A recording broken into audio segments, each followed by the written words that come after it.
नमस्कार दोस्तों, क्या आपने कभी ऐसे लोगों को देखा है जो बिना ज़्यादा बोले, बिना ज़्यादा दिखे, फिर भी हर जगह सबसे आगे होते हैं? जबकि आप ईमानदार हैं, मेहनती हैं, फिर भी बार बार इस्तेमाल हो जाते हैं, इग्नोर हो जाते हैं। क्या आपने कभी खुद से पूछा है कि आखिर ऐसा क्यों होता है? अगर हाँ, तो आज की ये समरी आपके लिए है। आज हम बात करने जा रहे हैं एक ऐसी किताब की जो आपको बताएगी कि इंसान असल में कैसे सोचता है, पावर कैसे काम करती है और आप खुद को किसी के कंट्रोल में आने से कैसे बचा सकते हैं।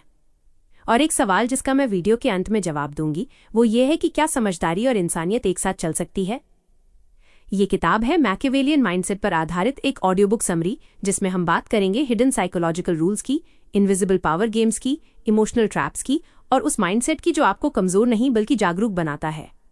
नमस्कार दोस्तों, मैं हूं आरजे और आप देख रही हैं किताबी कीड़ा ऑडियो बुक समरी। तो चलिए शुरू करते हैं। क्या आपको कभी ऐसा लगा है कि कुछ लोग बिना ज्यादा मेहनत किए आगे निकल जाते हैं? बिना ज्यादा बोले सबको कंट्रोल कर लेते हैं और बिना साफ दिखे हुए भी सबसे ज्यादा पावरफुल होते हैं। जबकि कुछ लोग ईमानदार होते हैं, मेहनती होते हैं, फिर भी बार बार इस्तेमाल हो जाते हैं, इग्नोर हो जाते हैं या पावर गेम्स में हार जाते हैं। सवाल ये नहीं है कि कौन अच्छा है, सवाल ये है कि कौन दुनिया को सही तरह से समझता है। दुनिया आइडियल रूल्स पे नहीं चलती, दुनिया चलती है ह्यूमन माइंड से, और ह्यूमन माइंड हमेशा लॉजिक से नहीं बल्कि पावर, फियर, डिजायर और परसेप्शन से ऑपरेट करता है। यहीं से शुरू होता है मैकियावेलियन माइंडसेट। ये माइंडसेट ना अच्छा है न बुरा, ये बस सच है। एक ऐसा सच जिसे जानने वाले अक्सर चुप रहते हैं और जिसे न जानने वाले अक्सर इसका शिकार बनते हैं। बहुत साल पहले एक इंसान था, नाम था निकोलो मैकियावेली। उसने ये नहीं पूछा कि दुनिया जैसी होनी चाहिए वैसी क्यों नहीं है, उसने पूछा दुनिया जैसी है वैसी क्यों है। उसने नेताओं को देखा, राजाओं को देखा, सत्ता को गिरते उठते देखा और उसने एक बेचैन करने वाला सच लिखा। इंसान ज्यादातर समय नैतिक नहीं बल्कि स्वार्थी, डरपोक और अवसरवादी होता है। यह बात सुनने में कड़वी लगती है, लेकिन सोचिए, क्या आपका अपना अनुभव इससे अलग है? लोग रिस्पेक्ट कब देते हैं? जब वे आपको पावरफुल मानते हैं। लोग फॉलो कब करते हैं? जब उन्हें कुछ चाहिए होता है या कुछ खोने का डर होता है। लोग लॉयल कब रहते हैं? जब तक लॉयल्टी उनके इंटरेस्ट में होती है। ये ऑडियो बुक आपको क्रूर नहीं बनाएगी, लेकिन ये आपको भोला भी नहीं रहने देगी।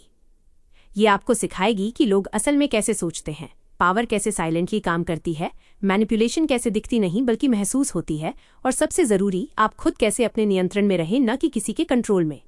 यह किसी को नुकसान पहुंचाने की ट्रेनिंग नहीं है, यह है खुद को नुकसान से बचाने की जागरूकता है। क्योंकि जो पावर को नहीं समझता वो किसी न किसी की पावर का शिकार बन जाता है। अब शुरू करती हूं। चैप्टर 1, मैकियावेलियन माइंडसेट का असली सच। अक्सर जब लोग मैकियावेलियन शब्द सुनते हैं तो उनके दिमाग में एक ही तस्वीर आती है, चालाक, निर्दयी, धोखेबाज इंसान। लेकिन ये पूरी सच्चाई नहीं है। ये आधी समझ है और आधी समझ हमेशा सबसे खतरनाक होती है। मैकियावेलियन माइंडसेट का मतलब दूसरों को नुकसान पहुंचाना नहीं है। इसका मतलब है दुनिया को बिना भ्रम के देख पाना। निकोलो मैकियावेली ने कभी ये नहीं कहा कि बुरे बनो, उसने ये कहा कि इंसान जैसे हैं वैसे समझो, न कि जैसे तुम चाहते हो कि वे हों। यहीं पर ज्यादातर लोग गलती करते हैं। हम मान लेते हैं कि लोग फेयर होंगे, लोग लॉयल होंगे, लोग सच बोलेंगे, लोग अच्छाई को इनाम देंगे। लेकिन असल जिंदगी में इंसान सोचता है, मुझे इससे क्या मिलेगा, मेरा रिस्क क्या है, मेरी इमेज पर क्या असर पड़ेगा, मैं कमजोर तो नहीं दिख रहा। मैकियावेलियन माइंडसेट इन्हीं सवालों को समझने की कला है। ये माइंडसेट कहता है इंसान नैतिक नहीं होता, इंसान परिस्थितियों के अनुसार बदलता है। जब हालात बदलते हैं तो इंसान के सिद्धांत भी बदल जाते हैं। आज जो आपकी तारीफ कर रहा है, कल वही आपको इग्नोर कर सकता है अगर पावर का संतुलन बदल जाए। और यही कड़वा सच मजबूत लोगों को कमजोर लोगों से अलग करता है। मजबूत लोग उम्मीदों पर नहीं चलते, वे पैटर्न्स पर चलते हैं। वे ये नहीं पूछते कि ये इंसान अच्छा है या बुरा, वे पूछते हैं यह इंसान किस परिस्थिति में क्या करेगा। मैकियावेलियन माइंडसेट आपको संदेहग्रस्त नहीं बनाता, ये आपको जागरूक बनाता है।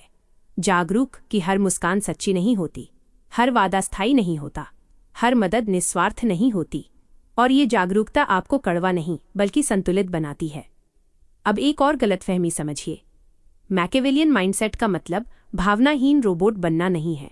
असल में जो लोग भावनाओं में कमजोर होते हैं वही सबसे ज्यादा भावनात्मक फैसले लेते हैं। मजबूत मैकियावेलियन सोच वाले लोग भावनाओं को समझते हैं लेकिन भावनाओं के गुलाम नहीं बनते। वे जानते हैं कब बोलना है, कब चुप रहना है, कब भरोसा करना है और कब दूरी बनानी है, क्योंकि वे यह समझती हैं कि दुनिया सहानुभूति से नहीं, परसेप्शन और पावर से चलती है। अगर लोग आपको कमज़ोर समझते हैं तो वे आपकी अच्छाई का फ़ायदा उठाएंगे। अगर लोग आपको मजबूत समझते हैं तो वही लोग आपकी सीमाओं का सम्मान करेंगे।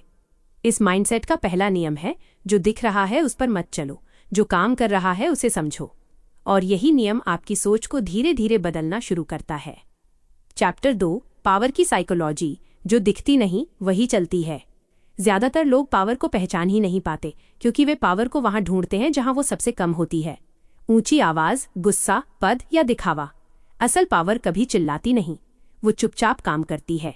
अगर किसी को बार बार ये बताना पड़े कि मैं पावरफुल हूँ तो समझ लीजिए वो है नहीं। पावर का पहला नियम यही है, जो सच में पावरफुल होता है उसे साबित करने की ज़रूरत नहीं पड़ती। अब सोचिए, किसकी बात लोग ध्यान से सुनते हैं? जो सबसे ज़्यादा बोलता है या जो कम बोलकर भी माहौल बदल देता है? किसके सामने लोग अपनी भाषा बदल लेते हैं? जिसके पास पद है या जिसके पास प्रभाव है? यही फर्क है दृश्यमान पावर और अदृश्य पावर में। दृश्यमान पावर दिखती है पद में, वर्दी में, रुतबे में, अधिकार में। लेकिन अदृश्य पावर महसूस होती है चुप्पी में, टाइमिंग में, नियंत्रण में। और मैकिवेलियन माइंडसेट इसी अदृश्य पावर को समझने की कला है। पावर का दूसरा बड़ा सच ये है कि पावर ज़बरदस्ती से नहीं आती। पावर निर्भरता से आती है। जिस इंसान की आपको ज़रूरत है वही आप पर पावर रखता है। इसलिए पावरफुल लोग खुद को शोरगुल नहीं बल्कि अपरिहार्य बनाते हैं। प्रभावशाली नहीं, अपरिहार्य। और यही कारण है कि कुछ लोग बिना कोई धमकी दिए भी लोगों से काम करवा लेते हैं, क्योंकि सामने वाला जानता है अगर मैंने इनसे दूरी बनाई तो मेरा ही नुकसान होगा। ये डर नहीं है, ये गणना है। पावर भावनात्मक नहीं होती, पावर तार्किक होती है। अब एक बेचैन करने वाली बात, ज़्यादातर लोग पावर से डरते हैं इसलिए उसे नकारते हैं। वे कहते हैं मुझे पावर नहीं चाहिए, मैं सीधा साधा इंसान हूं, मैं राजनीति में नहीं पड़ता। लेकिन पावर आपसे पूछकर नहीं आती। पावर पहले से हर जगह है। काम की जगह में, रिश्तों में, परिवार में, दोस्तों के दायरे में। जहां 2 से ज़्यादा लोग हैं वहां पावर का खेल है। पावर को नज़रअंदाज करने का मतलब है खुद को असुरक्षित बनाना। पावर का तीसरा नियम यह है कि जो अपनी भावनाओं को नियंत्रित नहीं कर सकता वो कभी पावर नियंत्रित नहीं कर सकता। गुस्सा, असुरक्षा, ईर्ष्या ये सब पावर के रिसाव हैं। जब आप आसानी से प्रतिक्रिया देती हैं तो सामने वाले को बता देती हैं कि यहाँ दबाओ, यहाँ कंट्रोल मिलेगा। मजबूत लोग रिएक्ट नहीं करते, वे देखते हैं, रुकते हैं, समय चुनते हैं, क्योंकि उन्हें पता है पावर उस इंसान के पास होती है जो परिस्थिति को नहीं, खुद को नियंत्रित करता है। और यही वजह है कि पावरफुल लोग अक्सर शांत दिखते हैं। शांति कमजोरी नहीं है, शांति श्रेष्ठता है। अब इस चैप्टर का आखिरी सवाल, अगर पावर अदृश्य है तो लोग इसे फॉलो क्यों करते हैं? क्योंकि इंसान निश्चितता चाहता है, सुरक्षा चाहता है, दिशा चाहता है, और पावर इन तीनों का भ्रम देती है। जो इंसान ये भ्रम रच लेता है, लोग खुद ब खुद उसके पीछे चलने लगते हैं। चैप्टर 3, ह्यूमन बिहेवियर के हिडन रूल्स। ज़्यादातर लोग ये मानकर जीते हैं कि इंसान सोच समझकर फैसले लेता है, लेकिन ये सच नहीं है। इंसान पहले महसूस करता है, फिर कारण ढूंढता है। हम सोचते हैं कि हम फैसले लेते हैं, असल में फैसले हमसे लिए जाते हैं हमारे डर, इच्छाओं और अहंकार के जरिए। ह्यूमन बिहेवियर यादृच्छिक नहीं होता, वह अनुमान लगाने योग्य होता है, बस उसके नियम स्कूल में नहीं पढ़ाए जाते। पहला हिडन रूल ये है कि इंसान दर्द से बचने के लिए खुशी पाने से ज़्यादा प्रेरित होता है। लोग सफलता पाने से ज़्यादा असफलता से डरते हैं, इसलिए वे सच बोलने से डरते हैं, जोखिम लेने से बचते हैं, पावरफुल लोगों के सामने झुक जाते हैं। पावर हमेशा धमकी नहीं देती, कभी कभी वो सिर्फ नुकसान का डर पैदा करती है और वही काफ़ी होता है। दूसरा हिडन रूल ये है कि इंसान स्वीकृति का भूखा होता है। सम्मान, मान्यता, स्वीकार्यता ये भावनात्मक मुद्राएं हैं। लोग ऐसे लोगों के आसपास रहते हैं जहां उन्हें अच्छा महसूस होता है, इसलिए नेता सबसे पहले माहौल नियंत्रित करते हैं, फिर लोग खुद नियंत्रित हो जाते हैं। अगर आप किसी को इग्नोर करती हैं तो उसे चोट पहुंचाती हैं, और अगर आप किसी को पहचान देती हैं तो उसे वफादार बना सकती हैं। तीसरा हिडन रूल ये है कि अहंकार सबसे बड़ा अंधबिंदु है। इंसान खुद को खास, होशियार और महत्वपूर्ण समझना चाहता है। जो इंसान दूसरे के अहंकार को संभाल लेता है वो उस इंसान को संभाल लेता है। इसलिए मैनिपुलेशन अक्सर अहंकार के रास्ते आती है। तुम ही इस काम के लिए सही हो, तुम्हारे बिना ये संभव नहीं था। ये शब्द साधारण नहीं हैं, ये मनोवैज्ञानिक चाबियां हैं। चौथा हिडन रूल ये है कि लोग तर्क नहीं, रुतबा फॉलो करते हैं। रुतबा सिर्फ पैसा नहीं होता, रुतबा निश्चितता होती है। जो इंसान आत्मविश्वास से भरा दिखता है, भले ही गलत हो, लोग उसकी बात मान लेते हैं। और जो इंसान संदेहग्रस्त दिखता है, भले ही सही हो, उसे नज़रअंदाज कर दिया जाता है। पांचवां हिडन रूल ये है कि भावना संक्रामक की तरह फैलती है। अगर आप शांत हैं तो सामने वाला शांत होता है, अगर आप नर्वस हैं तो सामने वाला बेचैन होता है। इसलिए मजबूत लोग अपनी भावनाएं दिखाते नहीं, वे उन्हें नियंत्रित करते हैं। भावना का रिसाव नियंत्रण का रिसाव है। जब आप समझ जाती हैं कि इंसान कैसे प्रतिक्रिया देता है, तो आप ये भी समझ जाती हैं कि वो कब असुरक्षित होता है। और असुरक्षितता पावर का प्रवेश बिंदु है। लेकिन याद रखिए, इस ऑडियो बुक का मकसद आपको शिकारी बनाना नहीं है, इसका मकसद है आपको जागरूक बनाना। क्योंकि जो इन नियमों को नहीं जानती, वो अनजाने में इन नियमों से नियंत्रित होती है। चैप्टर 4, नियंत्रण की कला। दूसरों को नहीं, परिस्थिति को संभालें। जब आप कम बोलती हैं, लोग ज्यादा सोचते हैं। जब आप ज्यादा बोलती हैं, लोग आपको पढ़ लेते हैं। मजबूत लोग अपने सारे पत्ते मेज पर नहीं रखते, वे अनिश्चितता छोड़ते हैं, और उस अनिश्चितता से लोग खुद अनुमान बना लेते हैं। नियंत्रण का एक और सच ये है कि जो जल्दी प्रतिक्रिया देता है वो खेल में पीछे होता है, जो रुक सकता है वो आगे होता है। चुप्पी असहज लगती है, लेकिन चुप्पी शक्तिशाली होती है। जब आप तुरंत जवाब नहीं देती तो सामने वाला सोचता है ये इतनी शांत क्यों है, और वही पल पावर के बदलाव का होता है। और नियंत्रण का ये भी सच है कि जिस इंसान को आपकी जरूरत है वो आपके नियंत्रण में है, चाहे वो माने या न माने। इसलिए मैकियावेलियन सोच वाले लोग खुद को पसंदीदा नहीं, उपयोगी बनाते हैं। जब आप बदली जा सकती हैं तो आपको धकेला जाता है, जब आप अपरिहार्य होती हैं तो आपका सम्मान किया जाता है। और इमोशनल कंट्रोल, यह सबसे बड़ा नियंत्रण है। जो इंसान आपको भावनात्मक रूप से अस्थिर कर सकता है, वो आपको नियंत्रित कर सकता है।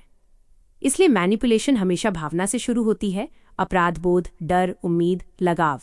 मजबूत लोग भावनात्मक नहीं होते, वे भावनात्मक रूप से जागरूक होती हैं।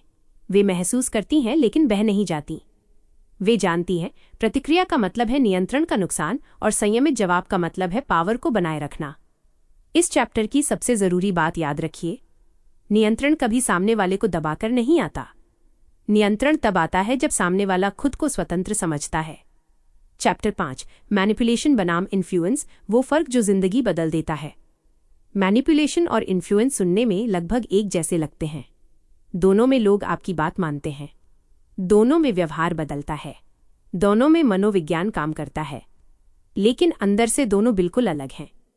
इन्फ्लुएंस में सामने वाला मजबूत होता है, मैनिपुलेशन में सामने वाला कमजोर होता है।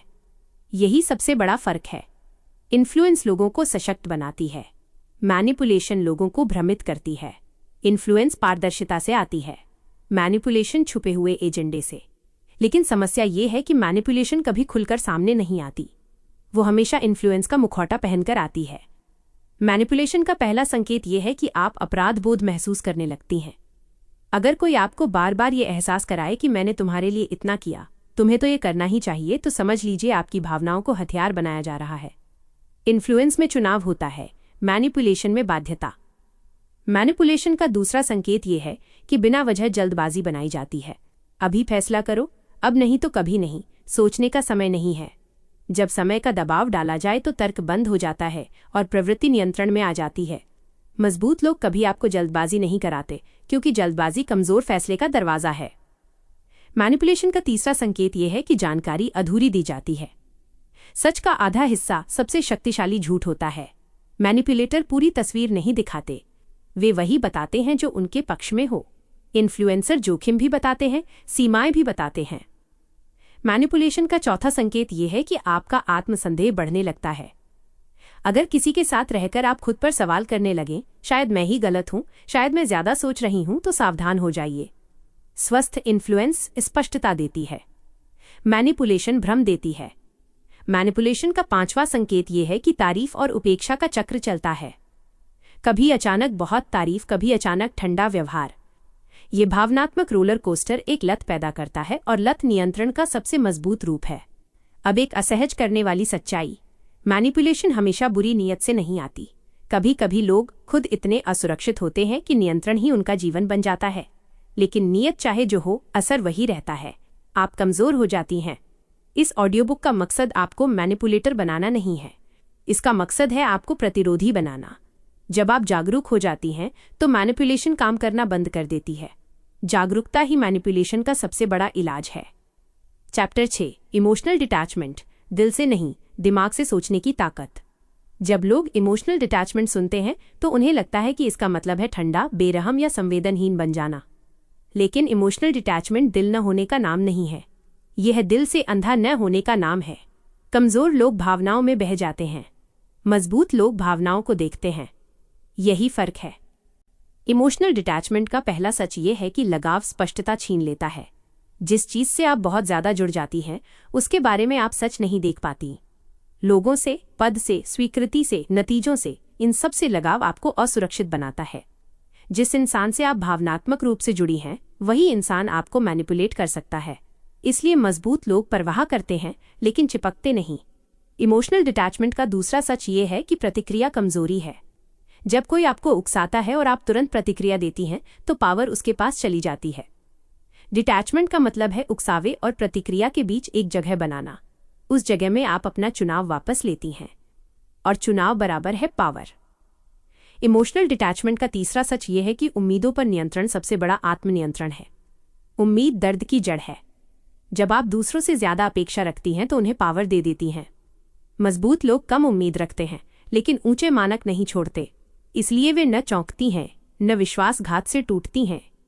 इमोशनल डिटैचमेंट का चौथा सच ये है कि अकेलापन और डिटैचमेंट अलग अलग चीजें हैं। डिटैचमेंट अकेलापन नहीं है, डिटैचमेंट स्पष्टता है। आप लोगों के साथ रह सकती हैं, जुड़ सकती हैं, लेकिन अपने केंद्र से नहीं हिलती। मजबूत लोग भीड़ में भी स्थिर होते हैं और एकांत में भी। इमोशनल डिटैचमेंट का पांचवा सच ये है कि चुप्पी भावनात्मक शक्ति की पहचान है। हर बात समझाना कमजोरी का संकेत है। हर अपमान का जवाब देना अहंकार का जाल है। मजबूत लोग हर लड़ाई नहीं लड़ती, वे वही लड़ाई लड़ती हैं जो जीतने के काबिल हो। डिटैचमेंट आपको पत्थर नहीं बनाता, डिटैचमेंट आपको धारदार बनाता है। अब एक जरूरी बात, इमोशनल डिटैचमेंट का गलत इस्तेमाल आपको अलग थलग कर सकता है, इसलिए संतुलन जरूरी है। डिटैचमेंट का मतलब है महसूस करना पर डूबना नहीं, परवाह करना पर खुद को खोना नहीं, प्रेम करना पर अंधे होकर नहीं, और यही संतुलन आपको पावर गेम्स में सुरक्षित रखता है। Chapter 7, real life power games, जहां असल खेल खेला जाता है। पावर गेम्स किताबों में नहीं खेले जाते, वे रोजमर्रा की जिंदगी में होते हैं, बिना किसी घोषणा के, बिना नियम बताए। और जो इन्हें नहीं पहचानती वो अनजाने में खिलाड़ी नहीं, मोहरा बन जाती है। काम की जगह पर पावर सबसे सूक्ष्म होती है। यह पद से कम, धारणा से ज्यादा चलती है। जो इंसान हर काम के लिए हर समय उपलब्ध है वो मूल्यवान नहीं, शोषण योग्य बन जाता है। जो इंसान सीमाएं रखता है वही सम्मान पाता है। बैठकों में ध्यान दीजिए, कौन फैसला करता है, कौन मंजूरी देता है और कौन सिर्फ काम करता है। पावर वहीं है जहां फैसला है। मजबूत लोग श्रेय लेने नहीं भागते, वे जिम्मेदारी लेती हैं। वे दोष से नहीं डरती क्योंकि दोष पावर के साथ आता है। कमजोर लोग हर टकराव से बचते हैं, मजबूत लोग जरूरी टकराव चुनती हैं।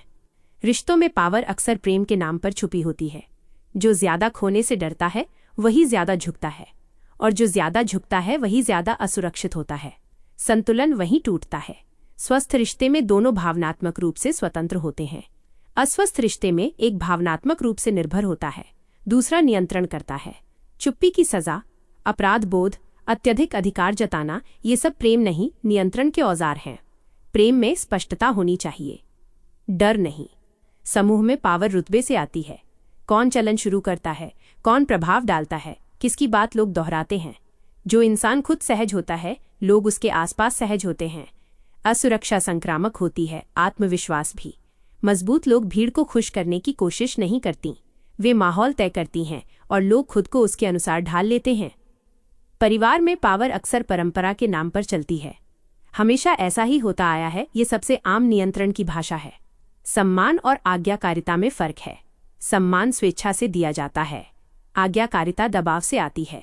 मजबूत लोग सम्मान कमाते हैं, आज्ञाकारिता की मांग नहीं करते। अब एक असहज करने वाली वास्तविकता, पावर गेम से भागा नहीं जा सकता, उन्हें सिर्फ समझा जा सकता है, और जो समझ लेती है वो खेल का हिस्सा बनती है, शिकार नहीं। लेकिन एक आखिरी खतरा बचता है, अगर आपने पावर साइकोलॉजी समझ ली तो क्या आप अंधेरी तरफ फिसल सकती हैं और कैसे खुद को मैनिपुलेटर बनने से रोका जाए, यही हम अगले चैप्टर में जानेंगी। चैप्टर 8, डार्क साइकोलॉजी से खुद को कैसे बचाएं। पावर साइकोलॉजी को समझना तलवार सीखने जैसा है। तलवार से आप रक्षा भी कर सकती हैं और अगर संभालना ना आया तो खुद को घायल भी कर सकती हैं। इस चैप्टर का मकसद है आपको चालाक नहीं सचेत बनाना, क्योंकि जागरूकता के बिना ज्ञान खतरनाक हो जाता है। पहला सुरक्षा नियम यह है कि जो आपको भ्रमित करे उससे दूरी रखिए। मैनिपुलेशन साफ नहीं होती, वह धुंध की तरह होती है। अगर किसी के साथ रहकर आपका आत्मविश्वास कम हो रहा है, आपको बार बार आत्मसंदेह हो रहा है, आपको अपराध बोध कराया जा रहा है, तो समस्या आपके अंदर नहीं उस संपर्क में है। स्पष्टता स्वस्थ होती है, भ्रम नियंत्रण का औजार है। दूसरा सुरक्षा नियम यह है कि सीमाएं समझाई नहीं जाती, लागू की जाती हैं। मैनिपुलेटर सीमाओं को बहस का विषय बनाते हैं। वे पूछते हैं, इतने सख्त क्यों हो, इतनी संवेदनशील क्यों हो। मजबूत लोग सफाई नहीं देती, वे दोहराती नहीं हैं, वे बस निरंतर रहती हैं। सीमा जितनी ज्यादा समझाई जाए उतनी कम सम्मानित होती है। तीसरा सुरक्षा नियम यह है कि भावनात्मक हुक पहचानिए। हर इंसान का एक हुक होता है, किसी का अपराध बोध, किसी की स्वीकृति की चाह, किसी का डर, किसी का अहंकार। जो इंसान आपके हुक को पहचान लेता है वो आपको खींच सकता है। इसलिए आत्म जागरूकता सबसे बड़ी सुरक्षा है। अगर आपको पता है कि आपकी कमजोरी क्या है तो कोई उसे हथियार नहीं बना सकता। चौथा सुरक्षा नियम यह है कि शब्दों से ज्यादा व्यवहार देखिए। मैनिपुलेटर बोलने में माहिर होते हैं, लेकिन व्यवहार हमेशा झलक देता है। जो कहता कुछ है और करता कुछ और है, वो स्पष्टता नहीं, रणनीति चला रहा है। मजबूत लोग वादों पर नहीं, पैटर्न्स पर भरोसा करती हैं। पैटर्न झूठ नहीं बोलता। पांचवा सुरक्षा नियम यह है कि जरूरत से ज्यादा साझा करना बंद कीजिए। जो लोग जल्दी सब कुछ बता देते हैं वे जल्दी नियंत्रित हो जाते हैं। हर बात हर किसी के लिए नहीं होती। चुप्पी रहस्यमयता नहीं है, चुप्पी सुरक्षा है। मजबूत लोग जानकारी को मुद्रा समझती हैं, एक बालिया बयान नहीं। छठा सुरक्षा नियम यह है कि गैसलाइटिंग को पहचानिए। गैसलाइटिंग का मतलब है आपको अपनी वास्तविकता पर संदेह कराना। तुम ज्यादा सोच रही हो, ऐसा कुछ हुआ ही नहीं, तुम संवेदनशील हो। अगर आपकी भावनाएं बार बार अमान्य की जा रही हैं तो ये गलतफहमी नहीं, मैनिपुलेशन है। किसी पर भरोसा करने से पहले अपनी अनुभूति पर भरोसा कीजिए। अब एक जरूरी याद दिलाना, डार्क साइकोलॉजी से बचने का सबसे अच्छा तरीका है खुद डार्क न बनना। अगर आप हर संपर्क में फायदा ढूंढेंगी, हर इंसान को संदिग्ध मानेंगी, हर भावना को कमजोरी समझेंगी, तो आप अकेली पड़ जाएंगी। और अकेलापन भी एक तरह का जाल है। इस ऑडियो बुक का मूल संदेश यही है, समझदार बनिए, सख्त नहीं। सचेत बनिए, क्रूर नहीं। जागरूक बनिए, संदेहग्रस्त नहीं। चैप्टर 9, नैतिकता और जिम्मेदारी, पावर के साथ इंसान बने रहना। पावर की जानकारी आपको दो रास्ते दिखाती है। एक रास्ता है नियंत्रण, अहंकार, श्रेष्ठता। दूसरा रास्ता है जागरूकता, संतुलन, जिम्मेदारी। मैकेवेलियन माइंडसेट आपको पहला रास्ता चुनने के लिए मजबूर नहीं करता, वो आपको चुनाव देता है। और चुनाव तभी सार्थक होता है जब आप परिणाम समझती हैं। नैतिकता का पहला सच ये है कि पावर तटस्थ होती है। नियत उसे अच्छा या बुरा बनाती है। आग से आप घर गर्म कर सकती हैं या जला सकती हैं। मनोविज्ञान भी वैसा ही है। अगर आप पावर का इस्तेमाल सिर्फ खुद को ऊपर उठाने के लिए करेंगी तो एक दिन अकेली रह जाएंगी। लेकिन अगर आप पावर का इस्तेमाल स्पष्टता और सुरक्षा के लिए करेंगी तो लोग आपके आसपास सुरक्षित महसूस करेंगे। नैतिकता का दूसरा सच ये है कि अल्पकालिक जीत अक्सर दीर्घकालिक हार होती है। मैनिपुलेशन जल्दी परिणाम देती है लेकिन भरोसा खा जाती है। इन्फ्लुएंस धीरे बनती है लेकिन सम्मान छोड़ जाती है। मजबूत लोग हर लड़ाई जीतने की कोशिश नहीं करती, वे बड़ी लड़ाई जीतने की सोचती हैं। नैतिकता का तीसरा सच ये है कि आपका चरित्र तब दिखता है जब आपके पास पावर होती है। कमजोर लोग पावर मिलने पर बदल जाते हैं, मजबूत लोग पावर मिलने पर प्रकट होते हैं। अगर आप पावर के साथ भी सुन सकती हैं, माफ कर सकती हैं, सीमाएं रख सकती हैं, तो आप सच में पावरफुल हैं। नैतिकता का चौथा सच ये है कि डर से बनाई गई वफादारी नकली होती है। डर से लोग साथ चलते हैं लेकिन मौका मिलते ही छोड़ देते हैं। सम्मान से लोग साथ चलते हैं और मुश्किल में भी साथ देते हैं। अगर लोग आपके जाने से राहत महसूस करते हैं तो आप नेता नहीं, बोझ थीं। नैतिकता का पांचवा सच ये है कि हर चीज को नियंत्रित करना जरूरी नहीं होता। कुछ लड़ाइयां छोड़ना कमजोरी नहीं है, हर सच बोलना जरूरी नहीं होता। समझदारी का मतलब है कब बोलना है और कब चुप रहना है, कब कदम उठाना है और कब जाने देना है। इस चैप्टर का सार यही है, पावर आपको दूसरों से ऊपर नहीं, खुद से ऊपर उठाने के लिए है। उपसंहार, अब आप वही इंसान नहीं रहीं जो इस ऑडियो बुक की शुरुआत में थी। आपको अब दिखने लगा है कि लोग वैसा व्यवहार क्यों करते हैं, पावर चुप क्यों होती है, भावनाएं खतरनाक भी क्यों हो सकती हैं और जागरूकता सबसे बड़ी ताकत क्यों है। अब आप भ्रम में नहीं जीती, लेकिन कड़वी भी नहीं बनी। आप जागरूक हैं और जागरूकता सबसे दुर्लभ लाभ है। अब आप जान चुकी हैं कि हर मुस्कान दोस्ती नहीं होती, हर टकराव दुश्मनी नहीं होता, हर चुप्पी कमजोरी नहीं होती, हर पावर बुरी नहीं होती। आप प्रतिक्रिया नहीं देती, आप तर्क से सोचती हैं। आप बह नहीं जाती, आप चुनती हैं। आप खुद को साबित नहीं करती, आप खुद को स्थापित करती हैं। अब लोग आपको नियंत्रित नहीं करते और आप लोगों को कुचलती नहीं हैं। आप बीच की राह पर चलती हैं, स्पष्टता के साथ। तो दोस्तों, शुरुआत में मैंने जो सवाल पूछा था, क्या समझदारी और इंसानियत एक साथ चल सकती है, उसका जवाब है हाँ, बिल्कुल चल सकती हैं। और यही इस पूरी ऑडियो बुक का सार है। याद रखिए, दुनिया अचानक निष्पक्ष नहीं हो जाएगी, पावर गेम्स खत्म नहीं होंगे, लेकिन अब आप अंधी नहीं रहेंगी। और जो इंसान अंधा नहीं होता वो शिकार नहीं बनता। इस ऑडियो बुक का आखिरी संदेश यही है, समझ होना सबसे बड़ी सुरक्षा है और संतुलन सबसे बड़ी जीत। अगर आप चाहें तो इस ज्ञान का इस्तेमाल खुद को मजबूत बनाने के लिए करें, न कि दूसरों को कमजोर करने के लिए, क्योंकि असली पावर दूसरों को नियंत्रित करने में नहीं, खुद को खोए बिना इस दुनिया में चल पाने में है। अब आपसे एक सवाल पूछना चाहती हूँ, आपके जीवन में ऐसा कौन सा एक फैसला था जिसने आपकी सोच और जिंदगी को पूरी तरह बदल दिया? जरूर कमेंट में बताइएगा, मुझे बहुत खुशी होगी आपके विचार जानकर। अगर आपको ये वीडियो पसंद आई हो तो लाइक करना मत भूलिएगा। इस वीडियो को अपने दोस्तों के साथ और परिवार के साथ जरूर शेयर करें। और ऐसे ही ज्ञानवर्धक और प्रेरणादायक कंटेंट के लिए किताबी कीड़ा ऑडियो बुक समरी चैनल को सब्सक्राइब करें।